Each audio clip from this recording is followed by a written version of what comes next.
My girlfriend of 3 years shintated on me with a coworker who shook my hand and called me bro. Now she's publicly dating him like I never existed, and I'm struggling to survive the aftermath.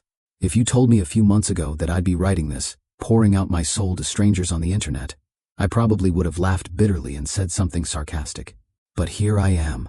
I'm broken, confused, and spiraling in a way I didn't know was possible. And all because the one person I trusted more than anyone in the world, my girlfriend of 3 years, cheated on me with a man I knew. A man who had the audacity to shake my hand and pretend to be friendly. We'll call her Mia, and the other guy, her coworker, and now apparently her new boyfriend. Let's call him Daniel. Mia and I met during a low point in my life. I've never had the best self-esteem. I was the kid in school who always stood in the back during pictures, who laughed awkwardly when someone said something vaguely complimentary because I never believed they were serious. I grew up with a mom who suffers from mental illness, and while I love her deeply, my childhood was filled with chaos, fear, and unpredictability. Mia was the first person who made me feel safe. She saw me. Really saw me. Or at least that's what I believed. We met through mutual friends. At first, I couldn't understand why someone like her would even give me the time of day. She was confident, bright, and funny in a way that pulled people in. I was quiet, introverted, and carrying a lifetime of baggage. But she stuck around, and slowly, my walls started coming down. I started to believe that maybe I wasn't unlovable. Maybe I wasn't cursed to live in the shadows of everyone else's happiness. For 3 years, we built a life together. We didn't live together, but we may as well have. She was over at my place more often than not, and I had a drawer at her apartment. We cooked together, binge-watched bad TV, made late-night grocery runs in our pajamas, and talked about someday. Someday we'd travel, someday we'd adopt a dog, someday we'd move in and maybe even start a family. That someday died the day I found out about Daniel. I met him once at a company party Mia invited me to. He seemed harmless. Older, maybe in his early 40s, while Mia and I are in our late 20s. He was charming in that overconfident way. Lots of big laughs, stories about his travels, and this strange intensity behind his smile that I couldn't quite place. I remember telling Mia afterward that he seemed a bit much, and she just laughed and said he was harmless. Apparently, unharmless was code for emotionally invested affair partner. Looking back, I see the signs. She started being more distant a couple of months before everything blew up. Nothing dramatic, just little things. She started texting less when we weren't together. Canceled a couple of plans last minute with vague excuses. When I asked if something was wrong, she said she was just stressed from work. I believed her. Of course I did. She was my person. If she said she was stressed, then she was stressed. I didn't realize she meant stress about having an affair. One night, I got a message from one of her coworkers. I barely knew this guy, but we'd met in passing. His message was short and hesitant. Hey, I don't know how to say this, but I think you should know that Mia's been seeing Daniel. I didn't want to get involved, but I'd feel worse if you didn't hear it from someone. I stared at that message for what felt like hours. I wanted it to be a joke, or a mistake. I wanted to believe there was some logical explanation, but something deep in my gut told me it was true. When I confronted Mia, she didn't deny it. She just looked down and said, "I'm sorry. I didn't mean for you to find out like this." Like this? As if there was ever a good way to find out the woman you love has been sneaking around behind your back. I left that night. I didn't take anything with me. Just my phone, wallet, and the overwhelming weight of betrayal pressing on my chest. I walked for hours. I don't even remember where I went. I just kept moving because stopping meant thinking, and thinking meant feeling, and I didn't know if I could survive what I was feeling. It's been a month since that night, and every single day since has been a battle. I've heard from mutual friends, and yes, I know I should stop asking, that Mia and Daniel are officially together now. That they go out in public, laughing like teenagers in love. That they look happy. How can she be happy? How can she move on so quickly, as if the last 3 years meant nothing? As if I meant nothing? The thing that breaks me most is how little time she took to replace me. It feels like the second I walked out the door, she opened her arms to him like she'd been waiting for the green light. And maybe the affair had already become emotional long before it turned physical. Maybe I was the placeholder while she decided if she wanted to leap. What does that make me? Every day is a constant loop of emotions. One moment, I miss her so much I can barely breathe. Next, I hate her with such intensity it scares me. Then I feel nothing at all. Just this hollow, gray space where love used to live. I've been talking to friends, but I know I'm wearing them down. I can hear the hesitation in their voices, the quiet sighs before they say, "He'll get through this." They're trying, but I don't think anyone really knows how deep this wound goes. I feel worthless. Utterly and completely. Before Mia, I already struggled with self-worth. I've never thought of myself as attractive. I always assumed anyone who liked me was settling or felt sorry for me. Mia made that voice quieter. Now, it's screaming again. I've started therapy, which helps a little. At least I have a space to talk without feeling like I'm burdening someone. But even then, I'm scared of how dark my thoughts have gotten. There have been nights when I've looked in the mirror and thought, what's the point? I've imagined what it would be like to just disappear, to stop hurting. I'm not proud of these thoughts, but they're real. I'm not sure I would ever act on them, but the fact that I think about them at all terrifies me. And then there's Daniel. I hate him more than I hate her, which is saying a lot. He knew about me. He met me. He shook my hand, smiled at me, and asked about my job. He pretended to be a decent human being while sleeing with my girlfriend behind my back. I've heard from others that he thinks the whole thing isn't funny, that he makes jokes about it, like I'm some kind of punchline in their love story. A few weeks ago, I broke up and messaged him. I told him exactly what I thought of him, that he was a coward, a homewrecker, a pathetic excuse for a man. He didn't respond. Of course he didn't. I had a dream last night that he sent me a sarcastic apology, something cruel like, "Sorry man, she just couldn't resist." I woke up drenched in sweat, shaking with anger. It felt so real, so humiliating. I messaged him again. This time, I didn't even try to sound angry.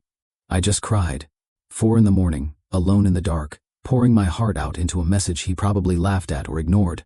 I'm not looking for pity. I know there are people in the world going through worse, but right now, this pain feels unbearable. It feels like the ground has been ripped out from under me, and I'm just free-falling, waiting to crash. I don't know what comes next. I don't know how to rebuild trust or love, or even a basic sense of self-worth. I feel like everything I thought was real turned out to be a lie. But I'm still here. I'm breathing. I'm trying. Some days, that's all I can do. If you've read this far, thank you. I don't know if sharing this will help, but it's the only way I can feel less alone right now. And if you've been through something like this, how did you survive? Because I really need to know that it's possible. Story 2. I thought we were building a future together, but my boyfriend's secret online affair destroyed everything, leaving me stuck in a confusing, painful relationship with no clear path forward. I never thought I would be here, sitting alone in our tiny apartment, surrounded by the silence of a shared space that no longer feels safe, writing this out for strangers on the internet. But I feel like I'm drowning in 1,000 thoughts I can't seem to organize. Maybe putting them here will help me find my way through. I'm 22 years old. My boyfriend, well, my partner, or maybe even my ex depending on how you define the in-between, is also 22. We met in college in my home country. It was one of those spontaneous, head-over-heels love stories. He was charismatic, witty, and seemed to understand me in a way no one else had. We were inseparable during those first 2 years. We even made big life decisions together, like moving to Germany for our studies and careers. That was a massive leap, but it felt like the right one. Like an adventure we'd face hand in hand. We've been living together for about 1.5 years now. I remember the first few months in our apartment. It felt like our little world, filled with midnight snacks, study breaks, laughter echoing in the hallways, and weekend grocery trips that somehow felt romantic. We were building something real. Or so I thought. In recent months, I've been completely focused on my studies. This phase of university is no joke, and I've been spending between 5 to 8 hours a day in the library trying to stay on top of everything. I thought he understood. I thought he was proud of how hard I was working. He would stay home, play games, and talk to friends online. That was his usual routine, and I never thought much of it, until everything fell apart. A few weeks ago, I found out that he had been cheating on me for at least 5 months, maybe longer. I still don't know the full timeline. It started online. He met this girl through one of the games he played. At first, he said she was just someone he was helping, like boosting her rank or playing together for fun. But eventually, that turned into daily conversations, then into emotional intimacy, and then into something undeniably real. He had been in a relationship with her for 3 months, while living with me, while sharing meals with me, kissing me goodnight, holding me when I cried from exhaustion after study marathons. He was calling her while I was in the other room. He even told her I was just his ex-girlfriend, who hadn't moved out yet. Can you imagine hearing your own life being rewritten by someone who supposedly loves you? He traveled to meet her, twice. The first time, he told me he was going to visit a friend for a short trip. He booked an Airbnb and spent a few days with her. The second time, He stayed at her apartment for 2 weeks, while I thought he was visiting his family abroad. When I confronted him, I didn't have all the evidence I wanted. He had deleted most of the messages between them. That alone was enough to know he was hiding something. But I needed clarity. I needed the truth. So, I did something bold. I reached out to her. I wasn't rude. I just wanted to hear her side of the story. And what she told me broke me. She had a very different version of events than the one he gave me. According to her, he manipulated her emotionally, used her for pleasure, promised her things, played the role of the lonely, heartbroken guy, stuck living with a clingy ex who wouldn't leave. He made her believe I was the one holding him back. She felt hurt too, betrayed. I could hear the pain in her messages, and I realized he wasn't just lying to me. He was lying to her too, playing both sides, creating different realities to suit whatever narrative worked best. When I confronted him with her version of the story, he didn't deny what had happened. He didn't try to say it was all lies. Instead, he downplayed everything, said it was a mistake, said he was confused, that she had pressured him into a relationship, that he was lonely while I was always gone, and that things had just happened. But things like that don't just happen. You don't fall into a multi-month affair with someone in another country. You don't book flights, lie to your partner, and build a second relationship unless you make choices. He chose her, over and over again. He chose to deceive me, and he kept choosing that until he got caught. That was 3 weeks ago. And somehow, I'm still here. I wish I could say I packed my things and left, that I stood up, full of strength and self-respect, and walked away from someone who so clearly didn't value me. But the truth is more complicated. We live together. I don't have family here. My closest friends are back in my home country. He was my support system, my only real connection here. And when everything exploded, he did what manipulative people often do best. He switched tactics. He apologized profusely, said he was sorry 100 different ways, promised it was over, that he blocked her, that he realized what he'd done and would spend every day making it right. He started doing things he hadn't done in months, cleaning, cooking, making small gestures that seemed like attempts to win me back. And somewhere in the middle of my heartbreak, isolation, and confusion, I let him stay. Maybe I let us stay. It felt like he pressured me into forgiving him before I had time to even process what had happened. He kept saying we could fix it, and I, who had no one else to lean on, felt cornered. Alone. Like starting over without him was more terrifying than staying with someone who had shattered me. Now I'm stuck in this in-between. We still live together. We talk. He acts like things are slowly going back to normal. He smiles more, asks about my day, plays less games, makes more effort, but I don't feel whole, not even close. What he did didn't just hurt my heart, it crushed my dignity. For months I believed I was building a life with someone who saw me as his partner, his equal, his home. But now, I look at him and wonder if I ever truly knew him. If the 3 years we spent together meant the same thing to him that they meant to me. What hurts most is the double standard. From the very beginning of our relationship, he never completely trusted me. He would go through my social media accounts, ask to see my conversations, raise eyebrows whenever I messaged male friends. Even if the chats were purely friendly, he would find a way to twist them into something suspicious. He once accused me of hiding something, because I forgot to mention a group project meeting with a male classmate. And yet he was capable of this? Of lying, sneaking around, manipulating 2 women at the same time? It feels like gaslighting in hindsight. Like he was so worried about me being unfaithful because he knew what he was capable of. Now, every time he says he's changing, a part of me wants to believe him, because it's easier than facing the fear of being truly alone in a foreign country.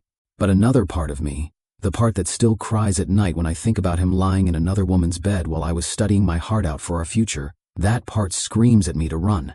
I've thought about leaving, many times. But I keep asking myself, what if he really changes? What if this was his wake-up call, and we become stronger because of it? What if I throw away something that could be repaired? But then I think, should I have to rebuild something that he so carelessly destroyed? The trust is gone, the innocence, the security. I now flinch at kindness because I wonder what it's hiding. I doubt compliments because I don't know if they're real or manipulative. I overthink every silence, every message, every word. This isn't what love is supposed to feel like. I miss the version of him I fell for. But I'm starting to wonder if that version ever existed. So I guess I'm here, asking strangers what my heart already fears. Do I stay or do I leave? He says he's changing.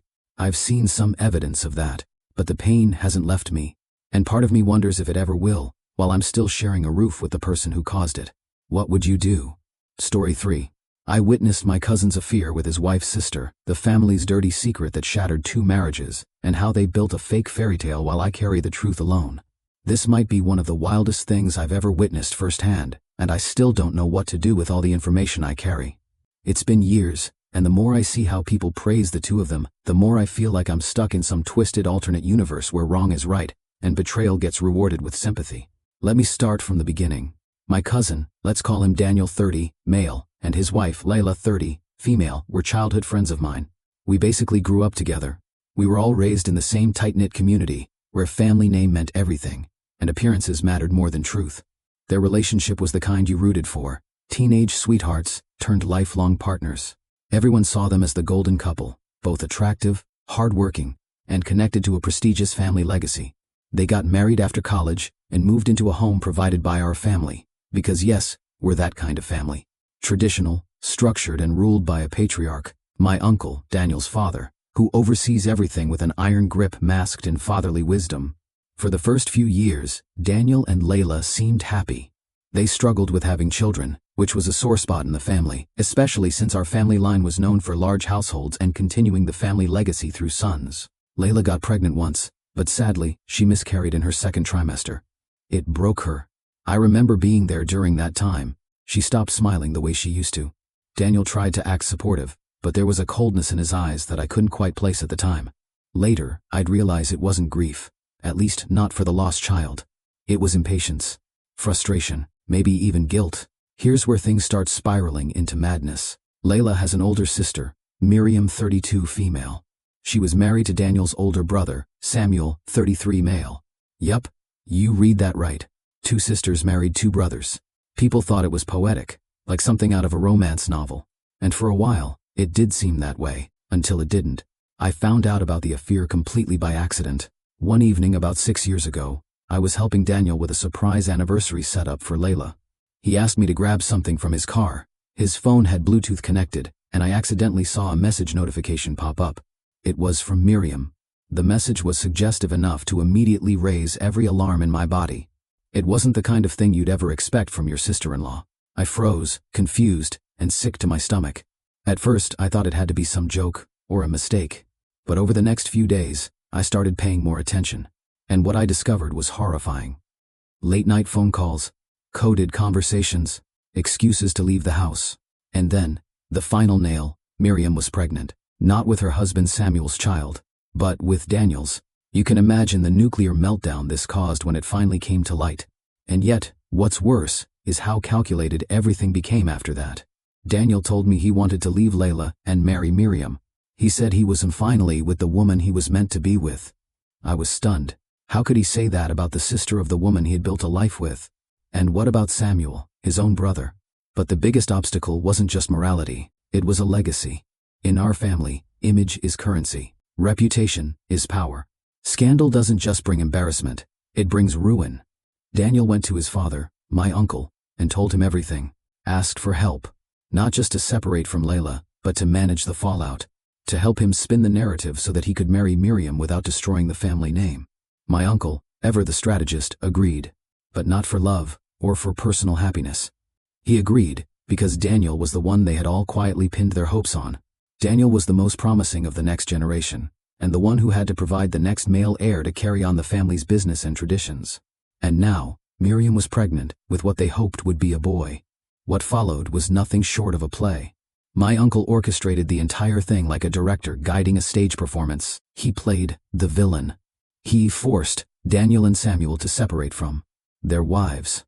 To outsiders, it looked like a strict father interfering in the personal lives of his sons, dictating relationships in the name of tradition. People pitied the couples. Layla and Miriam were portrayed as victims. Daniel and Miriam were forced into a union neither of them wanted. All lies. The reality was sickening. Samuel was devastated. He truly loved Miriam. I saw it in the way he kept wearing his wedding ring long after they'd been separated. But no one sided with him. The family stood behind my uncle, painting Samuel as the less capable brother, the one whose marriage was too unstable to continue. He was told to move on for the good of the family. Eventually, he moved to another city and hasn't returned since. I don't blame him. Layla was destroyed. Losing her husband was already heartbreaking, but losing him to her sister? That shattered something in her I don't think has ever healed. She went quiet, disappeared from family functions. Eventually she moved abroad for work, and I've only heard from her once or twice since. Each time, her voice was more distant than the last. Meanwhile, Daniel and Miriam? They got married within months. Their child, Daniel's first son, was celebrated like a royal birth. And since then, they've had 4 more children, all over social media. Family photo shoots, sponsored parenting blogs, warm interviews talking about unexpected love, and family sacrifice, and a overcoming tradition. It makes me sick. They've crafted this perfect narrative about being victims of a traditional controlling family system. They present themselves as the couple who were forced into marriage due to old customs and family pressure, but who fell in love anyway and built a life together despite the odds. It's so curated, so carefully rehearsed, that people genuinely believe it.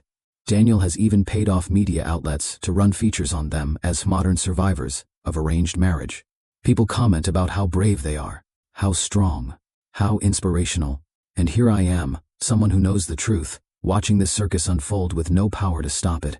I've thought about speaking out, many times, but in our family, there's a code, a silent agreement to never betray one another publicly. Anyone who does is cut off completely, financially, socially, emotionally. I've seen it happen before.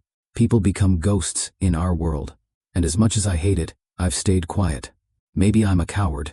Or maybe I know that even if I did speak, the damage control machine in place is too strong. But that doesn't mean I'm okay with it. Every time someone posts a heartfelt comment under one of Miriam's parenting blog posts, praising her resilience or admiring her family values, I feel like I'm choking on the weight of unspoken truth. They weren't victims. They were the architects of their own scandal. And instead of owning their betrayal, they twisted it into a fairy tale. They betrayed 2 people, Layla and Samuel, who did nothing to deserve what happened, who believed in love, in marriage, in family, and those 2 were discarded like pawns, so that Daniel and Miriam could live their fantasy under a spotlight of false sympathy. I miss Layla. I miss the person she was before all this broke her. And I miss the closeness we all once had, back when things were simpler and real. Now I just carry this secret like a burden I never asked for. Maybe one day the truth will come out. Maybe one day someone will pull the curtain back and expose the script behind the performance. But until then, I'm left watching, clapping politely while screaming on the inside. Because nothing is more painful than watching liars be loved while the honest ones fade away.